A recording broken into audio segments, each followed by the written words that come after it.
new healthcare systems and models that are developed. Value-based healthcare, another strategy. This approach focuses on delivering high-quality healthcare at a lower cost by prioritizing outcomes that matter to patients rather than simply providing more services or treatments. Value-based healthcare systems aim to provide more personalized care that is tailored to the individual patient needs. Now, is this something which you're providing right now? If so, you need to describe it in this particular way, for example, because this is where we are now. Okay. Another one is integrated health systems. Integrated health systems aim to provide a seamless continuum of care by integrating various healthcare services and providers in a single system. This can include hospitals, clinics, home health agencies, and other providers who work together to provide a coordinated care to patients. So is this you? So where do you fit in the business of experience? Where would you see yourself right now? Now, I've listed all of this, and I know that you'll obviously play this back and listen to it, because you need to really, write this down or get a Word document open and think about what experiences do you want clients to receive using your services. That is key. What's the outcome? What will they get from it? They need to benefit from it. So what is that benefit? What is the benefit for the care provider? What is the benefit for the care manager of the care home of using your services, for example?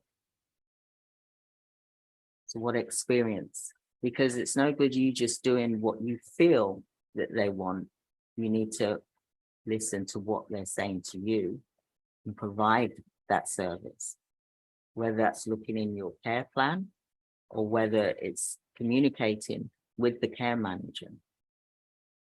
And it's really important that we listen so that we are providing the experience of the business.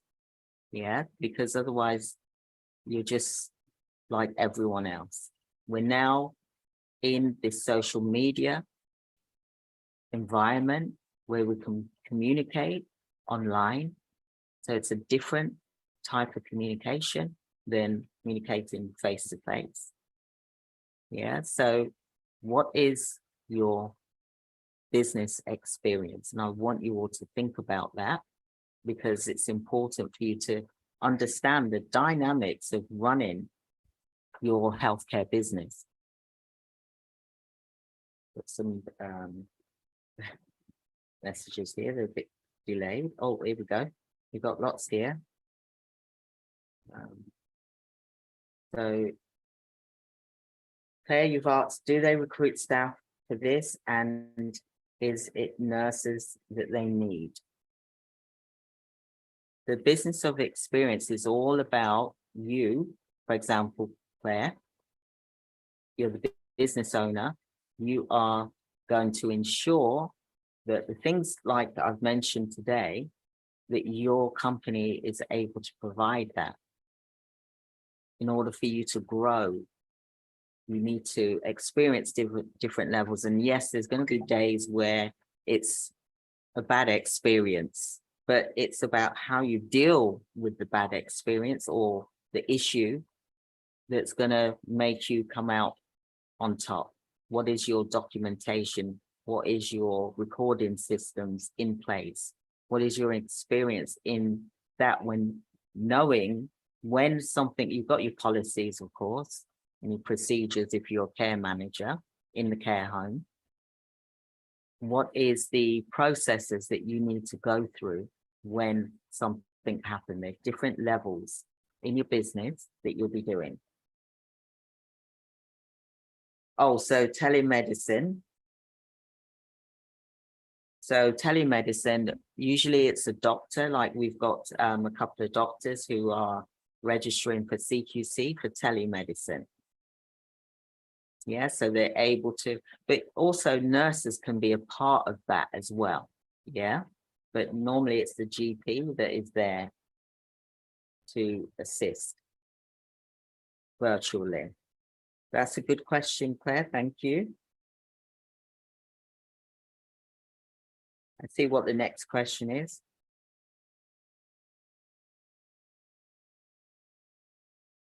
Oh, thank you. Thank you, Sophie. Thank you. Thank you so much. So someone else has got a question here.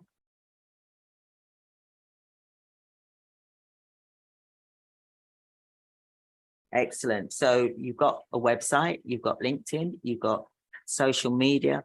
Oh my goodness, you wait for the 3-day challenge. You're going to love it. I'm going to be implementing stuff that I want you to implement straight away.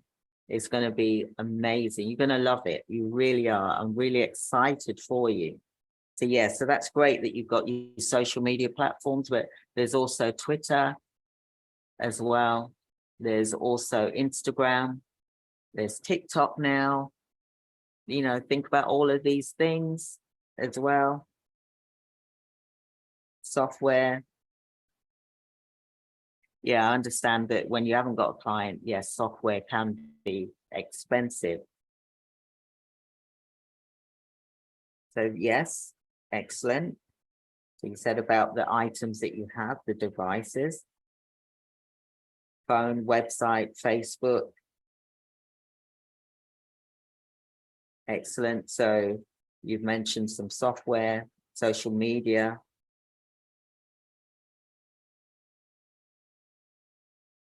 Also, there's, you know, what funding, what experiences can you provide?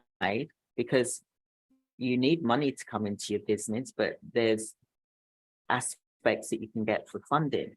There's aspects that you can get as loans. There's aspects that you can get for factoring, invoice finance in the UK, where you can raise 85% of your invoice to pay for your day-to-day needs in the business. That is paying your staff members, your wages, any cash flow, things like that. Thank you for that. Let's have a look here. Phones and computers. Just reading some messages here. Excellent, excellent. Yeah, TikTok. Oh, we need to talk about social media. Who would like some training on social media? Tell you, it's amazing, as you know, because you're here. Social media is brilliant. So if you want some training on social media, we'll cover that as well in the 3-day challenge. Excellent. So what is the experience that you want people to do? Now, when you do your mission, vision, aims and objectives of your organization, this should be in there. What experience is it that you want people to receive from your business? You want them to have a good experience, not a bad experience. So what does that look like to the client? What's the outcome for them? If you do all of this, then your company is going to grow. It will grow to new levels because you want that growth. That's the reason why you're in business, because you want it to grow.